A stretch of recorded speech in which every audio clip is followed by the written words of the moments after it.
Hello दोस्तों, मैं हूं गौतम कुमार और स्वागत करता हूं चॉइस एजुकेशन में एक बार फिर से। दोस्तों आज हम लोग 9th क्लास का लेक्चर नंबर 3 यानी केमिस्ट्री का पहला चैप्टर का लेक्चर तीसरा करने वाले हैं। इससे पहले यदि आप लोगों ने वो दोनों कंप्लीट नहीं किया है तो आप अपने मोबाइल में यूट्यूब को ओपन करिए, यूट्यूब में सर्च करिए class 9th chemistry bye Gautam sir.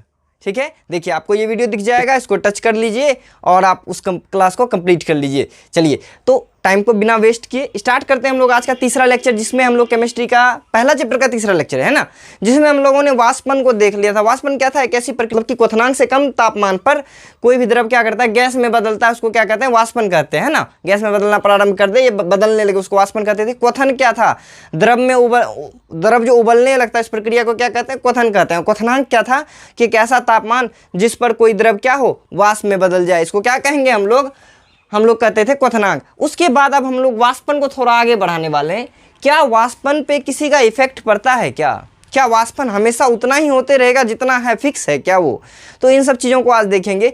इसमें बहुत सारा मज़ेदार क्वेश्चन होता है कि सुराही में जो गर्मी का पानी, देखिए गर्मी में बहुत लोग पानी ना सुराही में रखता है। सुराही आप लोग देखे हैं ना जी, ये चीज़ सुराही आप लोग देखे होंगे। सुराही का पानी ठंडा होता है, गर्मी के दिनों में बहुत लोग रखते हैं। काहे ठंडा रहता है? कुछ तो रीजन होगा। हाँ, गर्मी के दिनों में हम लोग सूती कपड़ा ही क्यों पहनते हैं? पॉलिएस्टर पहनने से बहुत ज़्यादा गर्मी लगने लगता है, क्यों? कुछ तो उसका रीजन होगा। हाँ, पर्वत पे खाना पकाना बड़ा मुश्किल होता है। पहाड़ पे आप जाइएगा ना, खाना पकाने में बड़ा टेंशन होता है, बहुत मुश्किल से पकता है। क्या रीजन है वो भी आज देखने वाले हैं। वर्षा के दिन में कपड़ा लेट से सूखता है, विलम्ब से सूखता है। बोले इसमें कौन सी बड़ी बात है? अरे बहुत बड़ी बात है, देखो बताएंगे आज। गर्मी में रेल की पटरियाँ का फैलना, आप लोग देखिए सुने होंगे कि गर्मी में जाता, देखिए ठंडी में रेलवे एक्सीडेंट जो होता है वो कुहासे के वजह से, कोहरा के वजह से होता है ना, धुंध के वजह से। लेकिन गर्मी में देखे होंगे कि ट्रेन पटरी पर से उतर गया, ये ज़्यादा होता है। क्यों ऐसा होता है आज वो भी देखने वाले हैं। चलिए तो स्टार्ट करते हैं हम लोग। हमारा सबसे पहला है वाष्पन को प्रभावित करने वाले कारक कौन सा है? सबसे पहला तो ये हमारा द्रव का प्रकृति है। बोलेगा इसको सर बड़ा बढ़िया से समझाइए जिसको एक के बार में समझ जाए। तो आज तक हम लोग एक के बार में समझे हैं, तो आज भी एक के बार में समझेंगे। द्रव की प्रकृति मतलब क्या होता है कि वो जो लिक्विड है जिसका वाष्पन होना है वो कैसा है ना, वो कैसा है। जैसे मैं बात कर लेता हूँ, आप ध्यान से देखिए, मैं यहाँ पे इसमें पूरा कचरा करने वाला हूँ। आपको स्क्रीनशॉट लेना है तो अभी ले लो, बाद में बोलता बच्चा सर दिखाई नहीं दे रहा है। चलिए देखिए, यहाँ पे दो मैंने कटोरा लिया है। कटोरा समझते हैं ना जी? हाँ, दो को लिया है। इस दोनों में देखिए, एक में क्या डाला मैंने? एक में सिर्फ पानी डाला है, सिर्फ पानी है इसमें, ठीक है। और दूसरा जो है इसमें मैंने चीनी और पानी मिला के डाल दिया है, चीनी पानी, ठीक है। दोनों को मैं धूप में डाल दूंगा। बोले सर इसमें दिए ही नहीं आपने। चलो मैंने डाल दिया इसमें भी चीनी पानी। दोनों को धूप में डाल देंगे। सबसे पहले गायब कौन सा होगा? पानी वाला या चीनी पानी वाला? पानी वाला होगा। क्यों पानी वाला क्यों गायब हो जाएगा? क्योंकि ना इसमें जो मटेरियल भरा हुआ जो पानी है ना, सिर्फ एक ही मटेरियल है उसमें। सीधा इस पे सूर्य का लाइट पड़ेगा, टेम्परेचर इस पे होगा, इसका अणुवाष्प बन के निकलना शुरू हो जाएगा, है ना। लेकिन उसमें जो है उस द्रव का प्रकृति कैसा है? उसमें चीनी भी मिला हुआ है। अब ज़्यादा देर तक गर्म करेंगे तब धीरे धीरे इसका वाष्पन शुरू होगा। तो इसका वाष्पन तेजी से होगा, इसका कम धीरे से होगा। समझ गए ना? यानी वाष्पन को प्रभावित करने वाला पहला कारक है क्या? कि जिस द्रव का हम लोग वाष्पन करवाना चाह रहे हैं उसका प्रकृति कैसा है। क्या पानी को और सरसों तेल को रख देंगे धूप में, एक के बार में हो जाएगा? एक मतलब सेम टाइम पे आपका लगता है वाष्पन होगा? कभी नहीं होगा। क्या आपको लगता है कि गर्म पानी और ठंडा पानी को रख देंगे एक के बार में हो जाएगा? ठंडा पानी धीरे धीरे वाष्पन होगा, गर्म पानी जल्दी से वाष्पन होगा। तो पहला क्या हो गया? द्रव का प्रकृति। द्रव का प्रकृति पर भी हमारा वाष्पन डिपेंड करता है।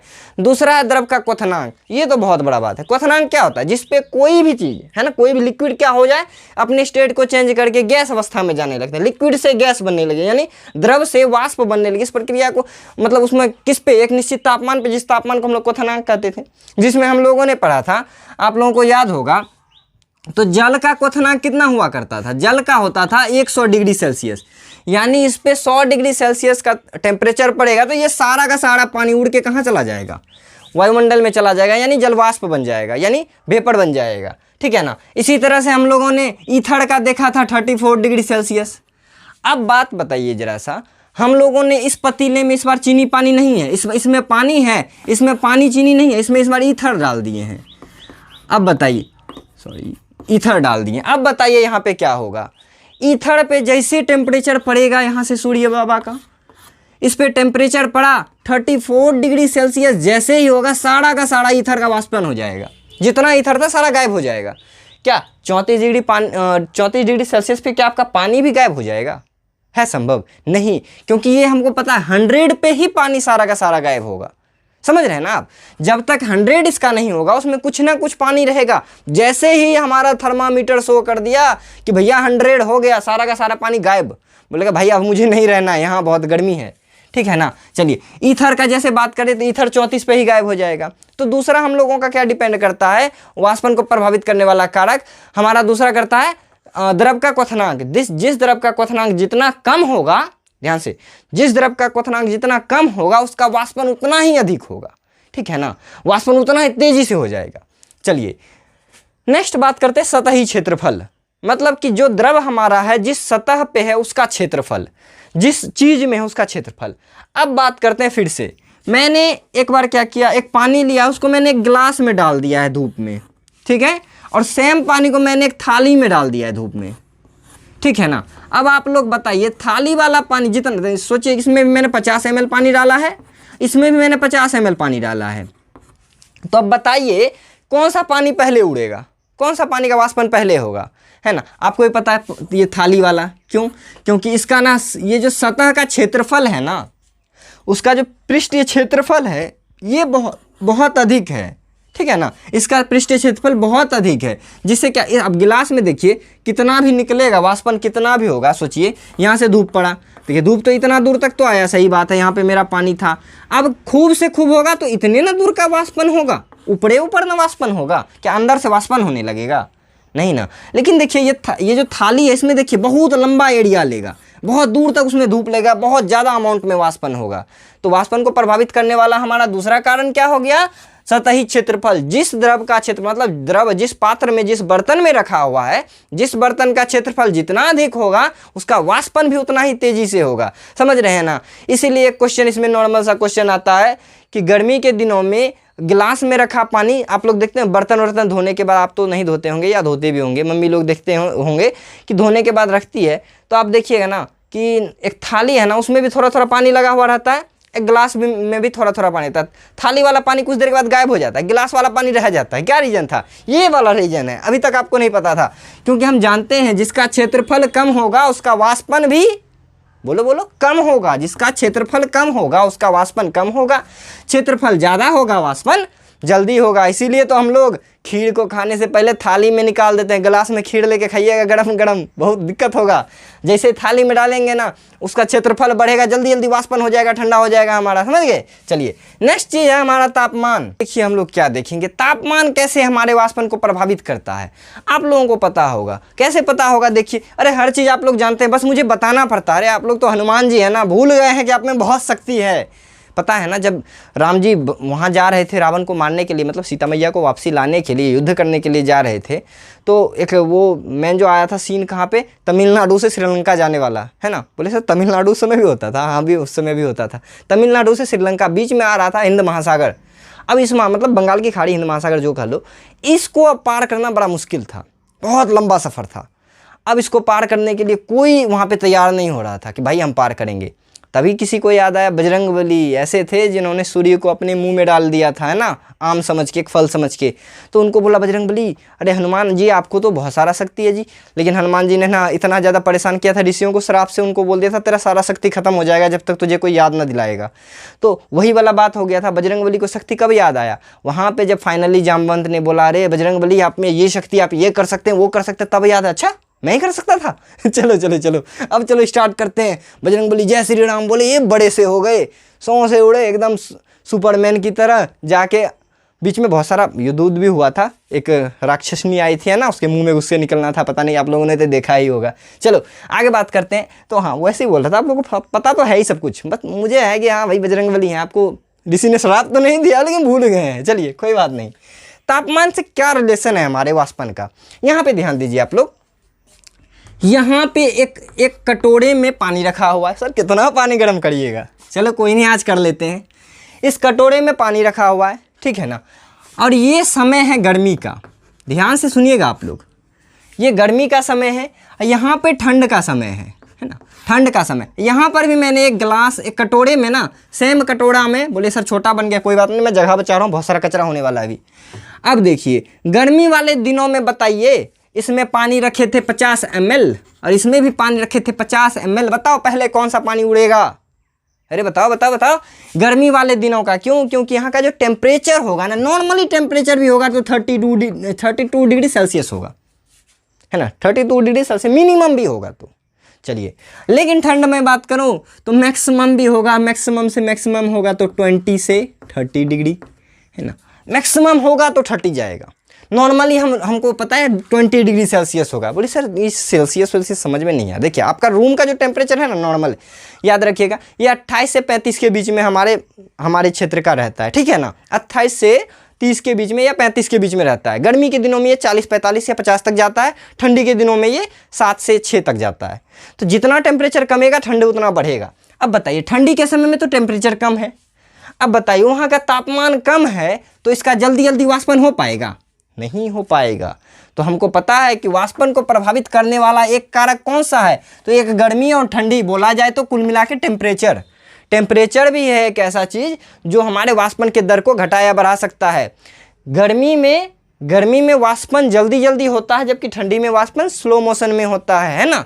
चलिए इसी पे रिलेटेड एक क्वेश्चन देखिए आपके पास है, यहाँ पे है क्या? नहीं है, चलो मैं बता देता हूँ। क्वेश्चन रहता है कि गर्मी के दिनों में कपड़ा जल्दी सूखता है, ठंडी के दिनों में लेट से सूखता है, क्यों? ये देखिए मैंने तो दिया है, लेकिन ये दूसरा वाला, इस पे दूसरे को रिलेट करें। चलिए इसको बता देता हूँ मैं। गर्मी के दिनों में क्या होता है कि वायुमंडलीय तापमान ठंडी के दिनों की अपेक्षा अधिक होता है। तापमान बढ़ने से वाष्पन का दर बढ़ता है, इसीलिए ठंडी के दिनों में जो कपड़ा होता है वो लेट से सूखता है, जबकि गर्मी के दिनों में फटाक से फुर्र। चलिए नेक्स्ट क्वेश्चन है वायु की गति। ये तो आप लोग जानते ही होंगे, क्या कि आप लोग तो बड़े समझदार बच्चे हैं। आप लोग देखे होंगे कि रात में कोई कपड़ा धो दिए हैं, ध्यान से सुनिएगा मेरे बात को। रात में कपड़ा कोई धो दिए हैं, अब सुबह पहन के जाना है, रात में सूर्य भगवान को फ़ोन लगाएंगे, हेलो सूर्य देवता बोल रहे हैं क्या, जरा रात भर के लिए जलाइएगा अपना बत्ती, जरा घूम जाइए एक बार पृथ्वी को नचा दीजिए, या तो खुद ही नाच जाइए, आ जाइए हमारे इधर, हमारा कपड़ा सूखना है, सुबह सुबह ससुराल जाना है। सर बच्चे हैं, ससुराल कहाँ से जाएंगे? अरे दोस्तों के यहाँ नानी के घर पे जाना है। तो अब क्या सूर्य देवता आएंगे घूम के? नहीं, हम लोग बोले सूर्य देवता तो नहीं मानने वाला, चलो बिजली देवता को तैयार किया जाए। जाएंगे पंखा के सामने उसको रख देंगे, रात भर पंखा ऑन करेंगे, कपड़ा रात भर में हमारा सूख के क्या हो जाएगा, रेडी। क्यों? क्या आप नॉर्मल जगह पे रख देते वो सूखता? नहीं सूखता, लेकिन आपने पंखे वाले जगह पे रखा तो वो सूख गया ना। क्यों सूखा? इसका रीजन यही है वायु की गति। आप ध्यान रखिएगा। देखिए कपड़ा बनाते हैं, आपको आता है बनाने? जी देखिए मैं थोड़ा सा बनाता हूँ जैसा मुझे आता है। ये इसका हाथ बना दिया, चलो ऐसा। बोले सर कुर्ता बना दिया, अब तो चलो कोई नहीं, कुछ तो बने। ये कुर्ता भी नहीं, कुछ औड़े बन गया, चलो कोई बात नहीं। सोचिए ये हमारा कपड़ा है, ठीक है ना, ये हमारा कपड़ा है। अब यहाँ पे हम नॉर्मली इसको क्या कर दिए, टांग दिए हवा में, नॉर्मली जाके बाहर में हम टांग दिए रस्सी से, ठीक है ना। अब देखिए ये तो भींगा है तो पानी है, पानी हटेगा यानी वाष्पन करवा देंगे, पानी हट जाएगा तो हमारा कपड़ा बच जाएगा सूखा हुआ। अब देखिए एक नॉर्मल जगह जहाँ पे हवा नहीं चल रहा है वहाँ पे डालेंगे तो जल्दी सूखेगा? नहीं सूखेगा। अरे धूप का बात छोड़ दो, धूप नहीं है, धूप यहाँ पे नहीं ला रहे हैं। चलिए नेक्स्ट एक और जगह है जहाँ पे क्या है, जहाँ पे ना क्या है कि भाई काफ़ी अधिक हवा बह रहा है, बहुत ज़ोर से हवा बह रहा है। तो बताओ वहाँ का कपड़ा जल्दी सूखेगा या यहाँ का, जहाँ पे हवा तेज से बह रहा है? इसका मतलब क्या हुआ? इसका मतलब हुआ कि वाष्पन के दर को ना हवा बढ़ा या घटा सकता है।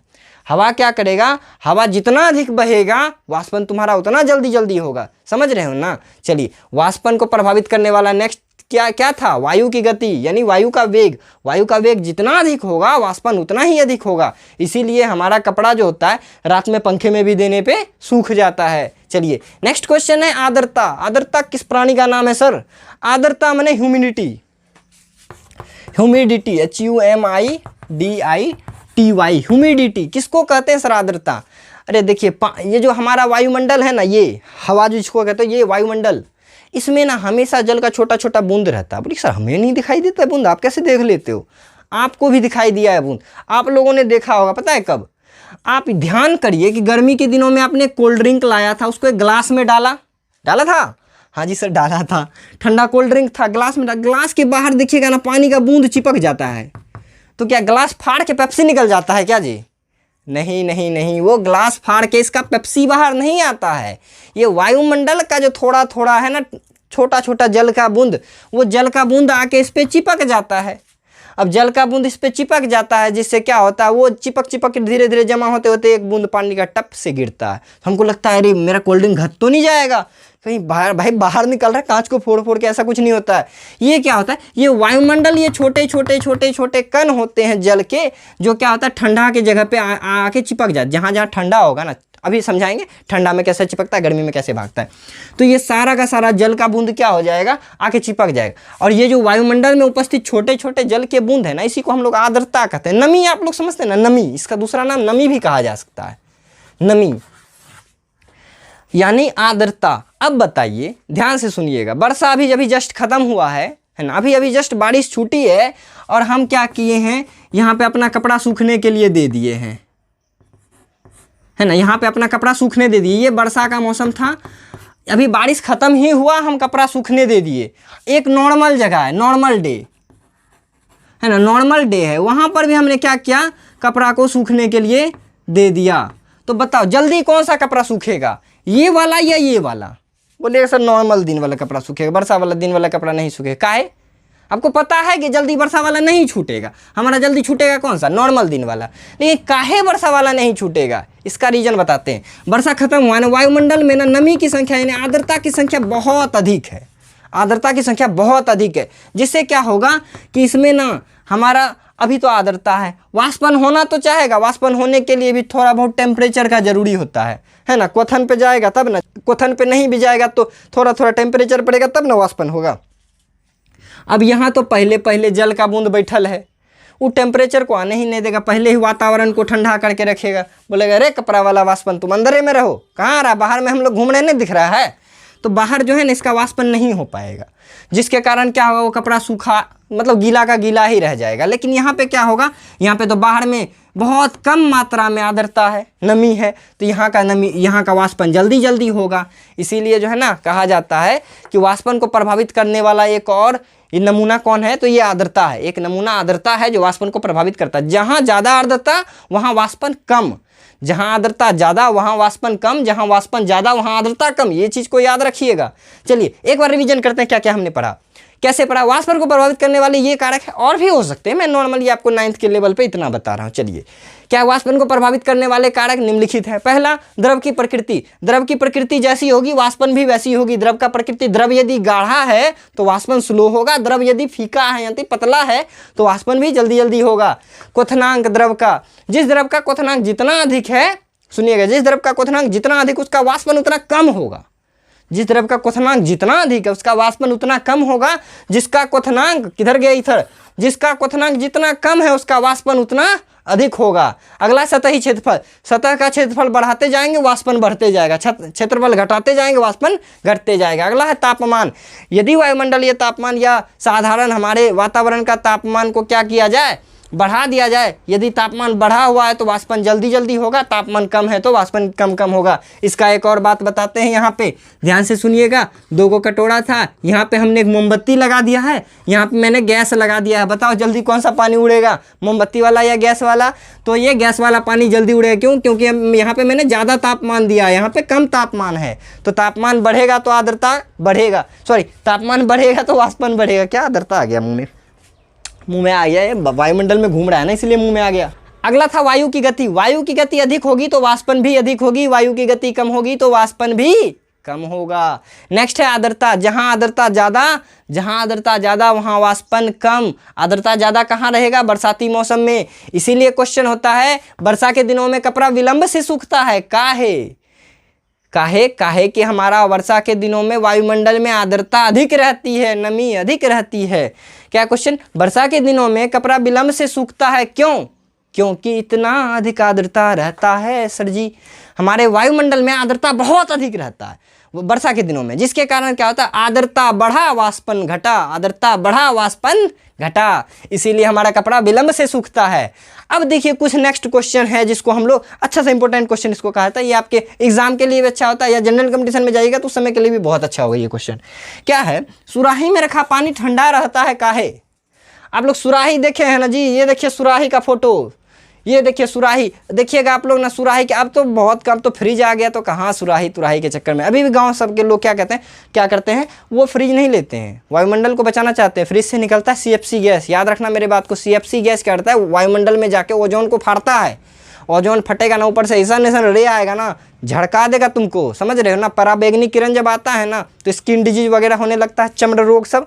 तो ये CFC गैस है ना बहुत खतरनाक होता है उसके लिए। हमारे फ्रिज के रेफ्रिजरेटर के पीछे से जो धुआं थोड़ा थोड़ा निकलता है वो दिखाई नहीं देता, वो CFC गैस होता है, जो क्या कहता है हमारे वायुमंडल को नुकसान पहुंचा रहा है। जिसके कारण क्या होता है, हम लोग गाँव के जितने भी लोग होते हैं वो समझदार होते हैं, वो इस सब चीज़ को नहीं लाते हैं। बिजली भी बचाओ, पैसा भी बचाओ, वातावरण भी सुरक्षित रखो। वो ले आएंगे सुराही, सुराही में क्या करेंगे, पानी डाल देंगे। उसका पानी ठंडा रहता क्या, क्यों है, इसका रीज़न मैं बताता हूँ। ये देखिए, ये मेरा सुराही है, चलो आपका भी है, अभी आपका भी, हम दोनों मिलके पढ़ रहे हैं। चलिए, ये सुराही, सुराही मिट्टी का बना होता है, अभी प्लास्टिक का सुराही थोड़ी होता है जी, मिट्टी का सुराही होता है। इसमें ना छोटा छोटा बहुत सारा मिट्टी के बीच में ना छोटा छोटा छेद रह जाता है। अब मिट्टी है उसके बीच में तो कण में तो दूरी तो होगा ना थोड़ा थोड़ा। अब बताइए इससे क्या होगा, सुराही में रखा पानी जो होगा ना थोड़ा थोड़ा बाहर निकलेगा, एकदम जड़ी सा, थोड़ा थोड़ा पानी बाहर निकल के इसके चारों बगल पानी का एक लेयर बना देगा। मतलब पूरा सुराही हल्का गीला हो जाएगा, जिसके बाद क्या, बाकी काम तो हमारा ये वाष्पन कर देगा। जैसे ही यहाँ पे हमारा पहुँचेगा हवा वगैरह, तो यहाँ का जो पानी है इसका वाष्पन शुरू हो जाएगा। वाष्पन जैसे ही शुरू हो जाएगा यहाँ पे ठंडक हो जाएगा। एक बात याद रखना हमेशा कि वाष्पन से ना ठंडक उत्पन्न होता है, वाष्पन से ठंडक उत्पन्न होता है। जितना अधिक वाष्पन हो रहा है ना उतना अधिक ठंडक बढ़ेगा, ठीक है।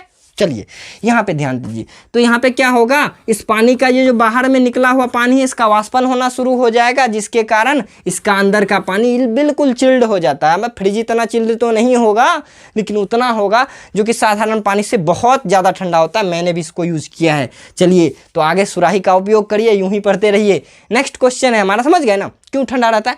हम जानते हैं सुराही मिट्टी का बना होता है, मिट्टी के सुराही में छोटे छोटे कण होते हैं, जिससे पानी का रिसाव मतलब होता है बाहर निकलना, पानी का रिसाव धीरे धीरे होते रहता है, जो बाहर में जाके सुराही के चारों बगल एक घेरा बना देता है, जिस पे जैसे ही वहाँ का वायु वगैरह आता है तो वहाँ पे वाष्पन होने लगता है। वाष्पन से ठंडक उत्पन्न होती है, ठंडक के कारण हमारा सुराही में रखा पानी ठंडा रह जाता है। हो गया।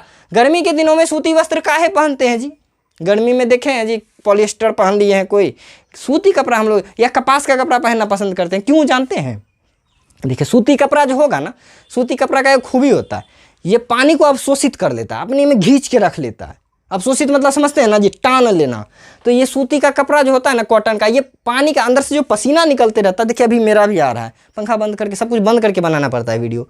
तो ये देखिए, ये जो है ना, ये छोटे छोटे जो इसमें सूती का कपड़ा है, सूती का कपड़ा है तो उसमें सूती होगा, कपास होगा, ये क्या करेगा, इस पानी को अवशोषित कर लेगा, पानी को अपने में जमा कर लिया। अब जमा किया तो पानी आ गया इस पे, पानी इस पे आ गया। अब इस पे हवा जैसे थोड़ा बहुत भी लगेगा तो यहाँ पे होने लगेगा वाष्पन। वाष्पन हुआ तो उत्पन्न होगा क्या, हमारा वाष्पन होने से ठंडक हमारा उत्पन्न होता है। वाष्पन से ठंडक होता है, ठंडक के कारण हमको ठंडा ठंडा फील होता है, इसीलिए हम लोग क्या करते हैं, चुपचाप कॉटन का कपड़ा पहन लेते हैं। तो आंसर क्या हो गया, समझ गए ना। गर्मी के दिनों में हम लोग सूती वस्त्र पहनना इसलिए पसंद करते हैं क्योंकि गर्मी के दिनों में हमारे शरीर से बहुत अधिक मात्रा में पसीना निकलते रहता है। सूती वस्त्र पसीना को अवशोषित कर लेता है, जिसके बाद उसका वाष्पन होता है, वाष्पन की प्रक्रिया से ठंडक उत्पन्न होती है, जिसके कारण हमें ठंडा ठंडा फील होता है। नेक्स्ट क्वेश्चन है, पहाड़ पे खाना पकाना मुश्किल क्यों है। इसको मैं जस्ट बता रहा हूँ, इसको मिटा के इसको बहुत अच्छे से बताऊंगा। वर्षा के दिनों में कपड़ा विलंब से सूखना, समझ ही गए। गर्मी में रेल की पटरियां का फैल मतलब काहे गर्मी के दिनों में रेल की पटरी फैल जाती है, ठंडे के दिनों में चिपक जाती है। सुनिएगा जरा ध्यान से, हम बताए थे ना, ठोस जो होते हैं उसके अणु कैसे होते हैं। अब रेल का पटरी है जी, रेल का पटरी तो लोहा का ना बनल होगा, लोहा का ना होगा। अब ध्यान से देखिए, इसके बीच में ना कोई अंतराणविक जो है ना स्थान नहीं पाया जाता है। लेकिन क्या होता है, गर्मी के दिनों में ना इतना अधिक गर्मी पड़ता है इस रेलवे के पटरी पे, इसके बीच के अणुओं का ना आकर्षण बल जो होता है थोड़ा कमज़ोर पड़ जाता है, समझ रहे हैं ना, कमज़ोर पड़ जाता है। जिसके बाद इस पे जो ट्रेन धड़ धड़ धड़ धड़ धड़ धड़ खटर खटर खटर करके जो ट्रेन जाता है, उतना भारी भरकम ट्रेन, बेचारा एक तो गर्मी से तापमान से परेशान, ऊपर से प्रेशर मार रहा है, खटाखट खटाखट खटाखट ट्रेन का पटरी पे जा रहा है ट्रेन हमारा। अब क्या होगा, ये बेचारा अणु थोड़ा उधर होगा, थोड़ा इधर होगा, थोड़ा उधर होगा, थोड़ा इधर होगा, थोड़ा उधर, थोड़ा इधर, तो क्या होगा, ये अणु थोड़ा थोड़ा बेचारा फैलने लगता, एक दूसरे से ना जुदा होने लगता है ना, एक दूसरे से जुदा होने लगते हैं। तो क्या होता है, हम बोले सर यही लिखेंगे, पटरी का जो अणु होते एक दूसरे से जुदा होने लगता है, ऐसा नहीं लिखना है, समझना है यहाँ पे। गर्मी के दिनों में रेल की पटरियां अत्यधिक टेम्परेचर के वजह से गर्म हो जाती है, जिससे उसके बीच के अणुओं का जो आकर्षण बल होता है वो थोड़ा कमज़ोर हो जाता है।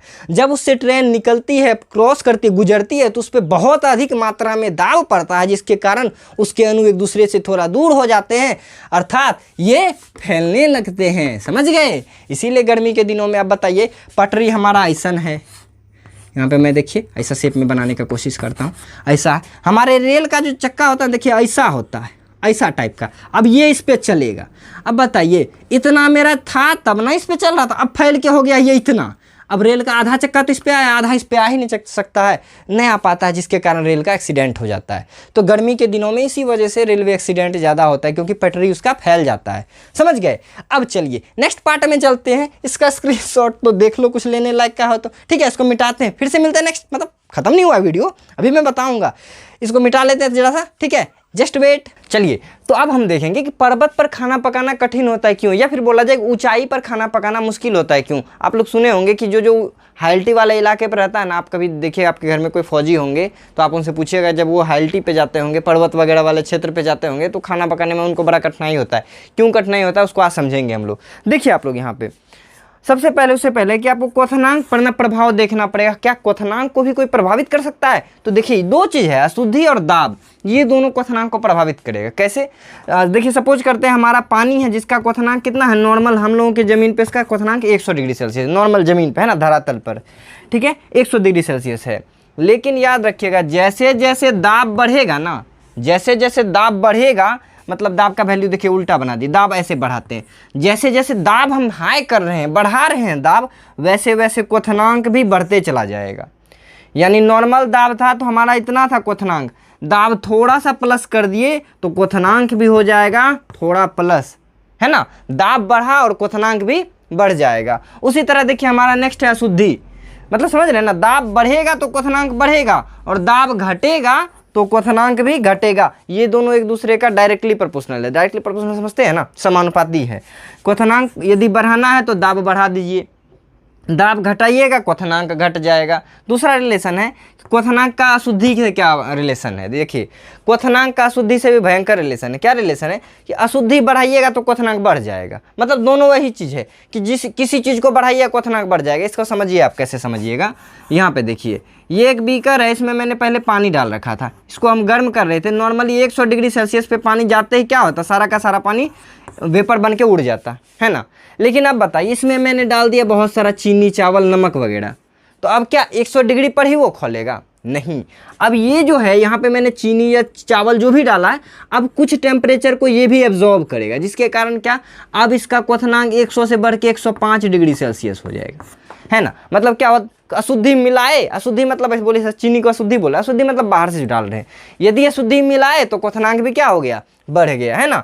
या दाब बढ़ाए तो क्वथनांक भी बढ़ गया। याद रखिएगा, जैसे जैसे हम लोग ऊंचाई पर जाते हैं हमारा दाब घटते जाता है, हम जाते हैं ऊंचाई पर, ऊंचाई बढ़ाते हैं तो दाब घटता है, ऊंचाई बढ़ाए तो दाब घटेगा। अब देखिए नॉर्मल जगह पे हम देखिए खाना पका रहे थे, इतना बढ़िया से खिचड़ी आप लोगों के लिए पका के रखे हैं। देखिए यहाँ पे हम लोग खाना पका रहे हैं, यहाँ से हम लोग दे रहे हैं, यहाँ पे पीछे से बेचारे को आगे दे रहे हैं पकने के लिए।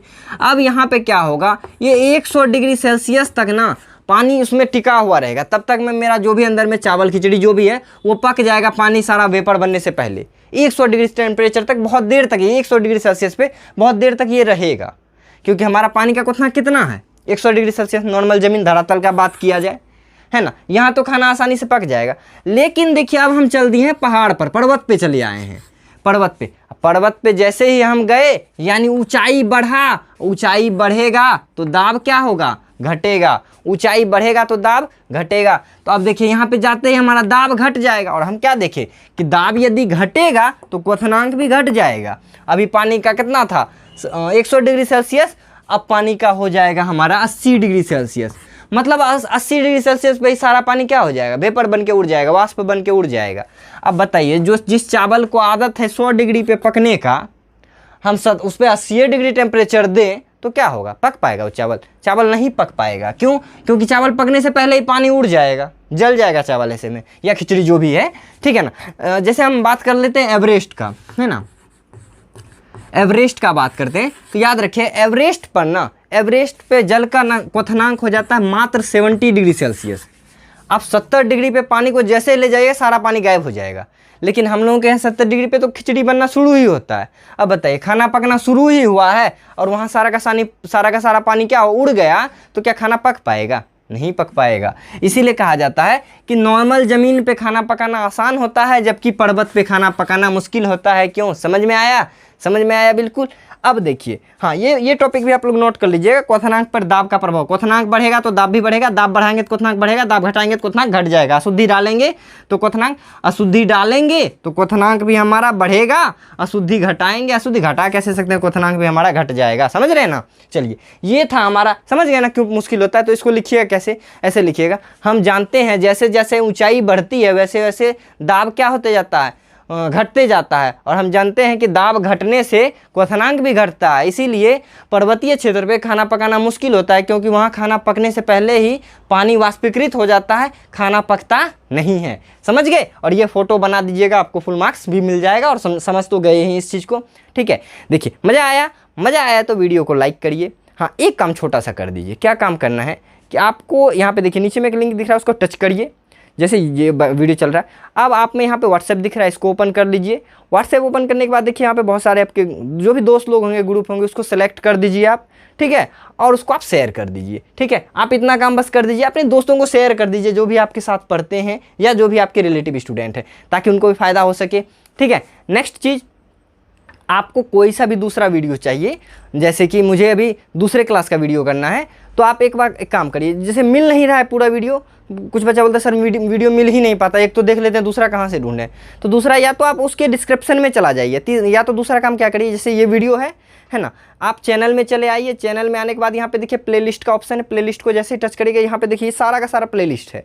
इसमें आपको जैसे 9th बायोलॉजी पढ़ना है तो ये कर लीजिए, या जो भी चीज़ में पढ़ना है ढूंढ के उसको टच करिए, उसमें सारा वीडियो पड़ा हुआ है, ठीक है। चलिए, मज़ा आया तो वीडियो को लाइक कर दें, नए हैं तो चैनल को सब्सक्राइब कर लें, फ़ायदा आपका भी हो जाए, मेरा भी हो जाए, ठीक है। मिलते हैं नेक्स्ट वीडियो में। मतलब नेक्स्ट वीडियो जो होगा उसमें सब कुछ कंप्लीट हो जाएगा। एक छोटा सा वीडियो बचा, उसमें प्लाज्मा के बारे में पढ़ेंगे, बोसाइंस्टीन कंडेंसेट अवस्था के बारे में पढ़ेंगे।